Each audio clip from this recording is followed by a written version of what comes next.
नमस्कार। India news के खास शो लीगली स्पीकिंग में आपका बेहद स्वागत है। मैं हूं आशीष सिन्हा। आज बात करेंगे 124 ए यानी देश 2 की धारा को लेकर। सबसे अहम सवाल यह है कि इसको लेकर लॉ कमीशन ने एक रिपोर्ट जो है वो तैयार की है, जिसे कानून मंत्रालय में भेजी गई है। दरअसल आज इस धारा पर चर्चा इसलिए क्योंकि लॉ कमीशन ने अपनी रिपोर्ट में इस धारा को कुछ संशोधन के साथ बरकरार रखने और इसके तहत सजा को बढ़ाने का सुझाव दिया है। यह पूरा मामला उस समय चर्चा में आया जब सुप्रीम कोर्ट ने एक जनहित याचिका पर सुनवाई करते हुए इस धारा को प्रभावहीन कर दिया, या यूं कहें कि अंतरिम रोक लगा दी, जिसका अर्थ यह है कि इस धारा के तहत ना तो अब नया मुकदमा दर्ज हो सकता है, ना ही पहले जो मुकदमे दर्ज हुए थे उन पर सुनवाई हो सकती है। लेकिन अब लॉ कमीशन की रिपोर्ट के बाद यह सवाल उठने लगा है कि केंद्र सरकार क्या आने वाले मानसून सत्र में कोई विधेयक लेकर आएगी। लॉ कमीशन के सुझाव विधेयक में शामिल किया जाएगा, लेकिन आपके जहन में कई सारे सवाल उठ रहे होंगे 124 ए यानी देश 2 की धारा को लेकर। लॉ कमीशन ने देश 2 की धारा को लेकर अपनी रिपोर्ट में क्या कुछ कहा है, पहले हम आपको वो बता देते हैं, उसके बाद मेहमानों से आपका परिचय कराएंगे। लॉ कमीशन ने जो सिफारिश की है उसमें लॉ कमीशन ने यह कहा है कि भारत की एकता और अखंडता की रक्षा के लिए राजद्रोह कानून जो है वो बेहद जरूरी है। देशद्रोह के मौजूदा प्रावधानों में दी गई सजा बेहद कम है। देशद्रोह में आईपीसी की धारा 124 ए में गिरफ्तार किए गए अभियुक्त यानी आरोपी की सजा बढ़ाई जाए। राजद्रोह को कम से कम 3 साल से 7 साल तक की जो सजा है वो की जाए। भारत की आंतरिक सुरक्षा के लिए खतरा है। नागरिकों की स्वतंत्रता तभी निश्चित की जा सकती है जब राज्य की सुरक्षा सुनिश्चित हो। लॉ कमीशन ने अपनी रिपोर्ट में यह भी कहा है कि भारत के खिलाफ कट्टरता फैलाने, सरकार को नफरत की स्थिति में लाने, नफरत फैलाने में सोशल मीडिया की भूमिका काफी अहम है। सोशल मीडिया पर राजद्रोह सामग्री प्रसारित किए जाने पर भी धारा 124 ए लागू हो। सरकार के खिलाफ हिंसा भड़काने वाले किसी भी अभिव्यक्ति पर विशेष कानूनों और आतंकवाद विरोधी कानूनों के तहत मुकदमा चलाया जाए। लॉ कमीशन ने अपनी रिपोर्ट में यह भी कहा कि जिसमें अभियुक्तों से निपटने के लिए कई कड़े प्रावधान हो। अगर कुछ देशों में देशद्रोह की जो धारा है वो खत्म की कर दी गई है, तो भारत में भी उसे खत्म कर दिया जाए, यह ठीक नहीं होगा। इसी मुद्दे पर आज हम बात करेंगे, चर्चा करेंगे। हमारे साथ दो खास मेहमान हैं। विनीत जिंदल हमारे साथ सुप्रीम कोर्ट के वकील हैं और ज्योति राणा हमारे साथ सुप्रीम कोर्ट की वकील जुड़ी हुई हैं। विनीत जी, सबसे पहले मैं आपके पास आना चाहूंगा। लॉ कमीशन ने जो अपनी रिपोर्ट आज कानून मंत्रालय को दी है, उस रिपोर्ट को आप कैसे देखते हैं? देखिए, बहुत पॉजिटिव स्टेप है। लॉ कमीशन हमारे देश के अंदर बहुत इंपॉर्टेंट एस्पेक्ट रखता है। जिस तरीके से इस पूरे मामले को लेकर सर्वोच्च न्यायालय के अंदर एक याचिका दायर हुई, उसके बाद 124 ए को लेकर रहेगा या नहीं रहेगा, उसको लेकर जो सवाल थे, वो मुझे लगता है कि लॉ कमीशन की रिपोर्ट में बहुत क्लैरिटी आई है। और 124 ए की ज़रूरत क्यों है, ये समझना भी बहुत ज़रूरी है इस लॉ कमीशन की रिपोर्ट के बाद। और मुझे लगता है कि 124 ए ग्लोबलाइजेशन की वजह से साथ-साथ जिस तरीके के एंटी नेशनल एक्टिविटीज़ जी। जो टाइम के साथ जो बदली हैं, जैसा लॉ कमीशन ने अपनी रिपोर्ट में भी कहा है कि सोशल मीडिया के ऊपर या इंटरनेट के ऊपर जिस तरीके से देश के खिलाफ जो गतिविधियाँ की जाती हैं, उनके ऊपर भी 124 ए लागू किया जाए। तो ज़रूरत जो है 124 ए की, उसको बताया गया है। और पनिशमेंट को लेके सबसे अच्छी बात ये है कि उसको बढ़ाने की बात की गई है। तो एक बहुत पॉजिटिव स्टेप है। कानून 124 से कितना ज़रूरी है और जी। उसको किस तरह से इम्प्लीमेंट करना चाहिए, उसको लेकर लॉ कमीशन ने बहुत विस्तृत रिपोर्ट अपनी दी है। और मुझे लगता है एक बहुत अच्छा कदम जो है लॉ कमीशन की तरफ से आया है। ज्योति राणा जी, जैसा कि हम जानते हैं कि चूंकि आज का जो दौर है वो सोशल मीडिया का दौर है, शायद ये एक वजह तो नहीं है कि लॉ कमीशन ने अपनी रिपोर्ट में सोशल मीडिया पर भी अंकुश लगाने की कोशिश की है, क्योंकि कई बार हमने देखा है कि सोशल मीडिया के जरिए जो देश विरोधी जो सामग्री है उसको प्रचारित किया जाता है, प्रसारित करने की कोशिश की जाती है और बाकायदा इसके लिए टूल किट का इस्तेमाल किया जाता है। जी, जी आशीष जी, बिल्कुल। आज के टाइम में सोशल मीडिया इतना ज़्यादा वाइड स्केल पे सब लोगों के पास पहुँच चुका है कि सब लोग सोशल मीडिया पर हैं और सब अपना पॉइंट ऑफ व्यू जो भी बातें हैं, सब अपना सोशल मीडिया के थ्रू बोलते हैं।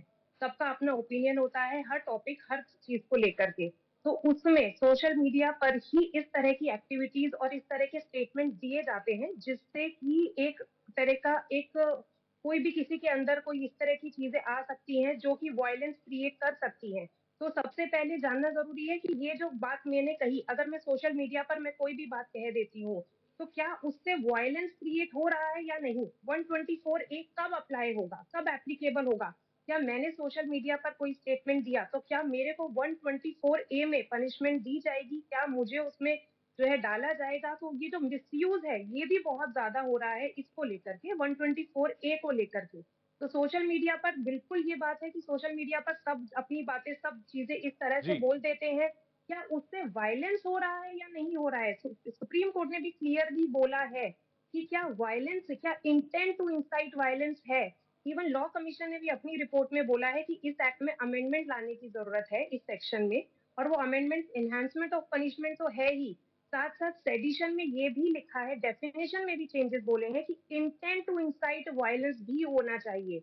एक हमारा जजमेंट था 2015 का, बलवंत सिंह का जजमेंट, जिसमें 2 लोगों ने खालिस्तान जिंदाबाद बोला था। जी। तो आज के टाइम में अगर सोशल मीडिया पर इस तरह की कोई बातें आती हैं, तो क्या वो 124 ए में पनिशेबल है या नहीं है, वो देखना बहुत जरूरी है। तो उसमें भी सुप्रीम कोर्ट ने बोला था सिर्फ 2 लोगों के बोल देने से नहीं ये, और उससे वायलेंस भी क्रिएट नहीं हुआ, तो उनको भी उसमें जो है उनको एक्विट करा गया था, और उसमें भी उनको 124 ए में पनिशेबल नहीं माना गया था। लेकिन तो विनीत जी, सोशल मीडिया का जी, विनीत जी, जो लॉ कमीशन की रिपोर्ट है, जो रिकमेंडेशन लॉ कमीशन ने कानून मंत्रालय को दी है, अगर इस रिकमेंडेशन को मान लिया जाए तो क्या राज्य सरकारों की तरफ से इस कानून का दुरुपयोग होना शुरू तो नहीं हो जाएगा? क्योंकि देश के खिलाफ आवाज उठाना, सरकार के खिलाफ आवाज उठाना बहुत बारीक से उस पर लकीर भी हो जाती है, कई बार ये देखने को भी मिलता है।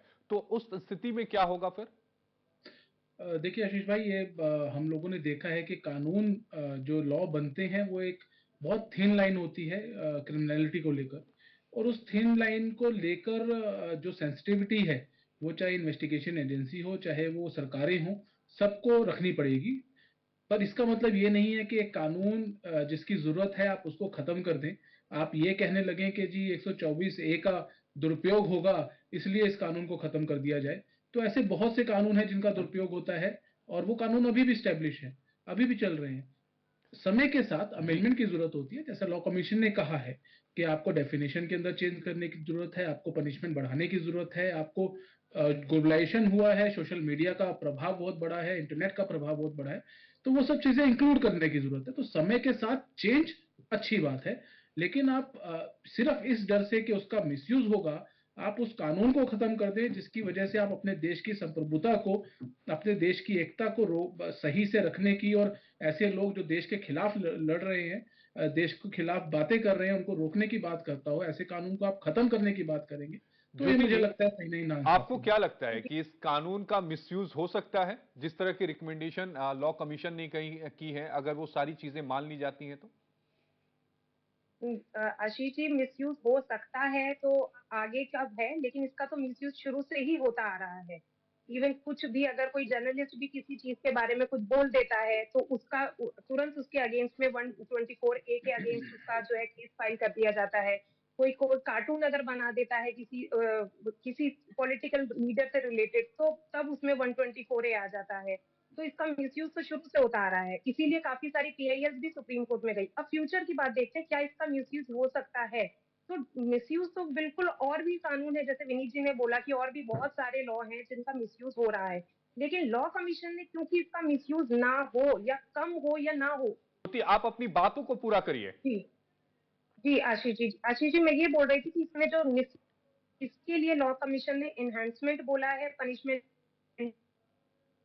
लाइफ इम्प्रिजनमेंट का, वो 7 साल कर दी गई है 3 साल से। तो इसके साथ ही एक चीज और बोली गई है कि अगर कभी भी 124 ए में कोई भी केस रजिस्टर हो रहा है, एफआईआर हो रही है, तो उसके लिए 196(3) सीआरपीसी में जो सेक्शन है, उसमें ये क्लियरली बोला गया है कि एक प्रिलिमिनरी इन्वेस्टिगेशन करी जाएगी एक पुलिस ऑफिसर के द्वारा।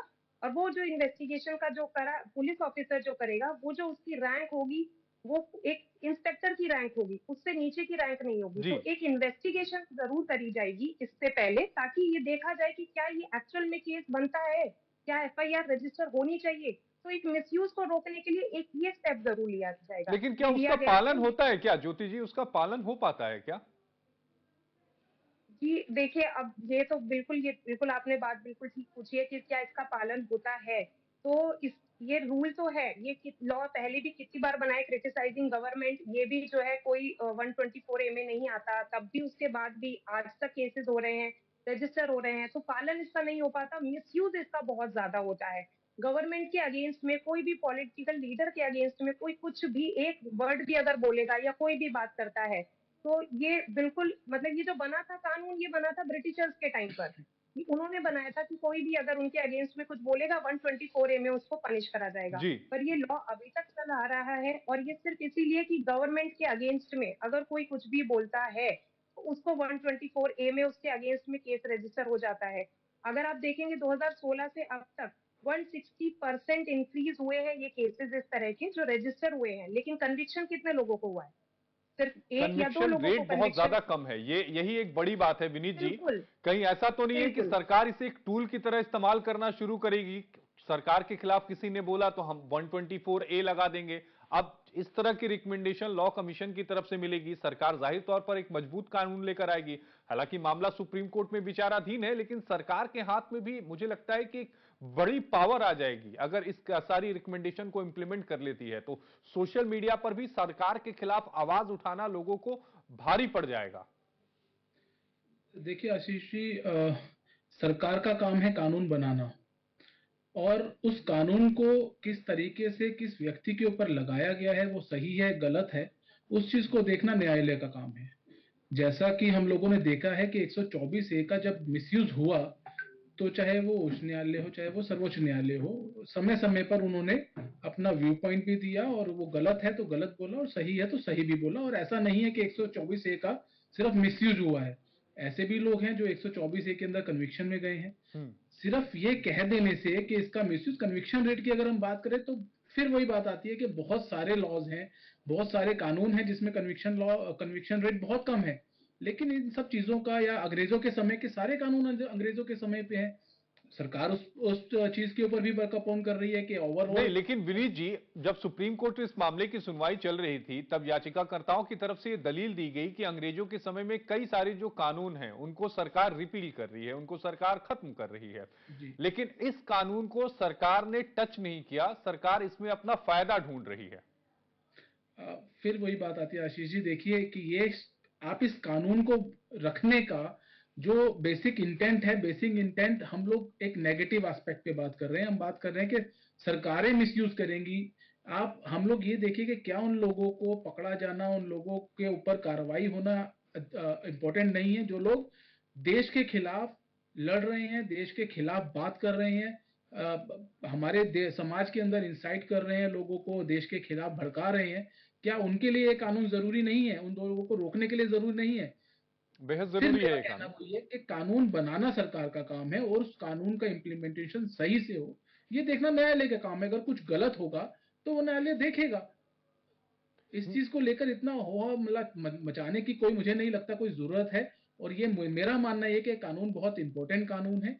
जिस तरह से देश के खिलाफ जिस तरह की चीजें बढ़ी हैं, हम देख रहे हैं, चाहे वो नॉर्थ ईस्ट हो, चाहे वो कश्मीर हो, चाहे वो पंजाब हो, बहुत से अलग अलग राज्यों के अंदर बहुत से अलग अब अलग मुझे लगता है कि विनीत जी, अपराधियों। इन सब में जो सबसे अहम रोल है वो सोशल मीडिया का है। ज्योति जी, सवाल आपसे रहेगा कि सोशल मीडिया जी। पर अंकुश लगाना बेहद जरूरी है, क्योंकि पल में ही जो खबर गलत कोई भी जो खबर है अगर वो डालना चाहता है टूल की इस्तेमाल करके, बहुत तेजी से लोगों तक पहुंचती है। अगर किसी को मिसलीड करना हो, मिसगाइड करना हो या गलत अफवाह फैलानी हो तो उसमें सोशल मीडिया की भूमिका बेहद अहम होती है, और जरूरी यह है कि उस पर अंकुश लगाया जा सके। जी, जी, आशीष जी, बिल्कुल आप ठीक बोल रहे हैं कि इसमें सोशल मीडिया का बहुत अहम रोल होता है, तो उस पे अंकुश लगाना बहुत ज़रूरी है, क्योंकि कोई फेक न्यूज़ है, अगर हम 100 में से देखें तो 20 न्यूज़ जो है रियल होंगी, 80 न्यूज़ कोई फेक अगर डाल देता है, कोई भी एक बात, और कुछ भी एक बात से रिलेटेड वो उसको फॉरवर्ड, फॉरवर्ड, फॉरवर्ड होती जाती है, और उससे रिलेटेड अगर कोई भी वॉयलेंस या कोई इस तरह की एक्टिविटी होती है, जो कि गलत है और हमारे स्टेट और हमारे कंट्री के अगेंस्ट है, तो डेफिनिटली उस पे अंकुश लगाना बहुत ज़रूरी है कि वो सोर्स क्या है, वो इन्फॉर्मेशन कहाँ से आ रही है। तो इसमें लोगों का भी बहुत अहम भूमिका है कि उनको इस उस न्यूज़ पर कैसे रिएक्ट करना है। क्या उन्हें उस बात को सच मान कर के उसमें रिएक्शन देना है? तो हमें एज़ अ सिटिज़न ऑल्सो हमारी ज़िम्मेदारी बनती है कि हमें उस न्यूज़ पे क्या रिएक्शन देना है। तो ये बिल्कुल अंकुश लगाना बहुत ज़रूरी है। सोशल मीडिया एक ऐसा प्लेटफ़ॉर्म है कि यहाँ जी। पर सब लोग आकर के अपना व्यू भी देते हैं और उस पर फिर वो लोग जो है दूसरे को भड़काते हैं या कुछ भी इस तरह का स्टेटमेंट दिया जाता है, कोई अपनी वीडियो इस तरह डाल रहा है या कोई किसी तरह की कोई फ़ोटोग्राफ डाल रहा है, उससे जो है लोग बहुत भड़क जाते हैं। एक तरह का समूह जो है भड़क जाता है और उससे फिर वायलेंस क्रिएट होता है। तो बिल्कुल सोशल मीडिया पे अंकुश लगाना बहुत ज़रूरी है। इसीलिए लॉ कमीशन की रिपोर्ट में भी सोशल मीडिया को लेकर के ही बात करी गई है। विनीत जी, कि जो अगर इस जिस पूरे तरह से जी जी ज्योति, पहले आप अपनी बात पूरी कर लीजिए, फिर मैं विनीत जी के पास जाऊंगा। जी, मैं आशीष जी यही बात बोल रही थी कि अंकुश लगाना इससे ज़रूरी है। लॉ कमीशन की रिपोर्ट ने भी सोशल मीडिया का रेफरेंस इसी के उसमें दिया है कि इस पर जो रोक लगाई जाए या सोशल मीडिया के थ्रू जो वायलेंस अगर हो रहा है, तो उसके लिए 124 ए में चेंजेस लाने बहुत ज़रूरी हैं। जो पनिशमेंट है उसका एनहांसमेंट बहुत ज़रूरी है। यही सबसे अहम बात यही है कि विनीत जी, जो लॉ कमीशन ने अपनी रिपोर्ट में रिकमेंड किया है, पहला तो 124 ए में कई सारे संशोधन की बात कही है और सबसे अहम जो मुझे लगा कि सजा को बढ़ाने की बात यहां पर लॉ कमीशन कह रहा है। एक तरफ जब सुप्रीम कोर्ट में मामले की सुनवाई चली, सुप्रीम कोर्ट ने इस धारा पर ही रोक लगा दी। लॉ कमीशन ये कह रहा है कि नहीं, वक्त की जरूरत है, इसमें सजा तो कम की ही नहीं जा सकती बल्कि सजा बढ़ाने की सिफारिश यहां पर लॉ कमीशन ने की है। जी, बिल्कुल, मैंने शुरू से मैंने यही बात बोली है कि हम लोगों को ये समझना पड़ेगा कि समय के साथ कानून में बदलाव ज़रूरी है। लेकिन उस सेक्शन को ख़त्म कर देना, उस सेक्शन को रिपील कर देना, मुझे लगता है कि सॉल्यूशन नहीं है। सोशल मीडिया गवर्निंग लॉज़ बने थे, हम लोगों ने देखा, मेरी पिटीशन थी सर्वोच्च न्यायालय के समक्ष, जिसके बाद जो डायरेक्शंस थी वो आई और सेंट्रल गवर्नमेंट ने एक पूरा एक्ट बनाया सोशल मीडिया को गवर्न करने के लिए, कैसे काम होगा, कैसे करा जाए और किन लोगों को जो फेक न्यूज़ को लेकर किस तरीके की रोक लगाई जाए। लेकिन उसके बाद भी हम लोग अभी भी देख रहे हैं कि जिस तरीके से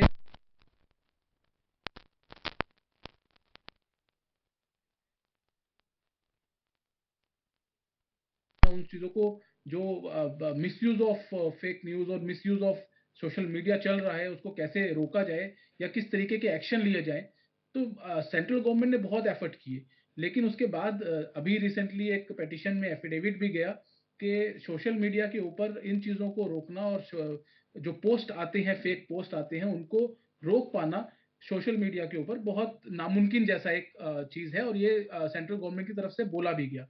तो बात आती है कि जब ऐसी चीज़ें होंगी, तो उन लोगों को जिन्होंने फेक न्यूज़ किया या जिनकी पोस्ट की वजह से इंसाइट हुए लोग या जो लोग देश के खिलाफ बोल रहे हैं, उन लोगों के खिलाफ पकड़े जाने के बाद कार्रवाई कैसे हो? तो अगर हमने 124 ए को रिपेल कर दिया या फिर 24 ए को हमने खत्म कर दिया, तो उन लोगों के खिलाफ कार्रवाई कैसे होगी? और लॉ कमीशन ने बहुत अच्छा और पॉजिटिव स्टेप ये लिया है कि सोशल मीडिया को गवर्न करने की बात की। 124 ए के अंदर जो व्यक्ति देश के खिलाफ बात करेगा, उसको 124 ए सोशल मीडिया के ऊपर भी जारी किया जाए, लगाया जाए। अब मुझे लगता तो है ये ये बहुत बेहद जरूरी इंपॉर्टेंट है। है। ज्योति जी, जी। एक सवाल जो दर्शकों के मन में होगा, अगर लॉ कमीशन कोई रिकमेंडेशन कानून मंत्रालय को देती है, तो उसके बाद का प्रोसेस क्या होता है? कैसे वो कानून के रूप में शक्ल लेता है? कैसे कानून बनता है वो? जी, आशीष जी अगर जैसे ये रिपोर्ट आई है, लॉ कमीशन ने एक रिपोर्ट दी है, तो ये सबसे पहले जो है लॉ मिनिस्टर और मिनिस्ट्री ऑफ होम अफेयर्स, ये दोनों के पास जाती है। उसके बाद ये कैबिनेट के पास जाती है रिपोर्ट और उसके बाद पार्लियामेंट में। तो जो लॉ चेंज जैसे होता है, तो डेफिनिटली जैसे हम सबको पता है कि एक पार्लियामेंट के पास ही पावर है और उसके बाद बिल पास होता है। तो ये एक प्रोसीजर है, तो पहले जो है ये रिपोर्ट जाएगी आपके लॉ मिनिस्टर के पास, उसके बाद और home minister as well as ministry of home affairs के पास और फिर उसके बाद कैबिनेट देन पार्लियामेंट और पार्लियामेंट में अगर ये अप्रूव हो जाता है तो एक बिल पास करा जाएगा जिसके बाद ये कानून आ जाएगा। जी विनीत जी, आपसे आखिरी कमेंट चाहूंगा। इस कानून के बनने के बाद अगर ये सारे एक्ट्स को मान लिया जाता है, सारे रिकमेंडेशन को मान लिया जाता है, तो मुझे लगता है कि जो देश का कानून हो, जो मुल्क का हमारा कानून होगा, वो और ज्यादा सख्त हो जाएगा। और मुझे लगता है कि कम से कम इस समय जो मुल्क के हालात हैं, जिस तरह से सोशल मीडिया पर चीजों को प्रसारित बहुत तेजी से किया जा रहा है, उसके लिए बेहद जरूरी है। बिल्कुल देखिए, कानून तो अगर सख्त नहीं होगा, कानून बनाया इसीलिए जाता है कि सख्त होगा लोगों को मनवाने के लिए और लोगों को उस तरीके से एक स्ट्रक्चर जो है, हमारे सोशल स्ट्रक्चर जो है, उसके अंदर सब लोगों को सभ्यतापूर्ण रहने के लिए। तो कोई भी ऐसा एक्ट जो हमारे लोगों के जान माल को नुकसान पहुंचाने वाला हो, देश को नुकसान पहुंचाने वाला हो, ऐसे एक्ट्स को रोकने के लिए तो कानून सख्त होना बहुत जरूरी है। और लॉ कमीशन की जो रिकमेंडेशन है, 124 ए को लेकर मुझे लगता है वो बहुत इफ़ेक्टिव हैं और समय के साथ जो भी इम्प्रूवमेंट की ज़रूरत होगी वो हमारा लॉ कमीशन हमेशा देता रहा है और मुझे लगता है कि जल्द से जल्द 124 ए को लेकर जो रिकमेंडेशन दी गई हैं उनको प्रोसेस को फ़ॉलो करते हुए उसको जल्द से जल्द इम्प्लीमेंट करके हम लोग देशद्रोही जो हैं उनके खिलाफ कड़े जी। कानून को लागू कर सकते हैं। विनीत जी, आपका जुड़ने के लिए बेहद शुक्रिया और इसके साथ धन्यवाद।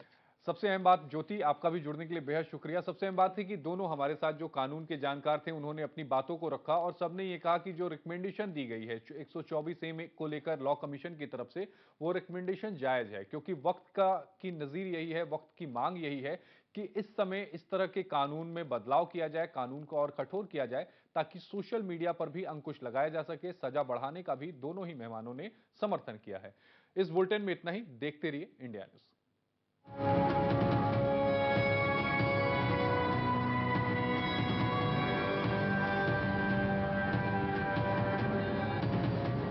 हींग देना।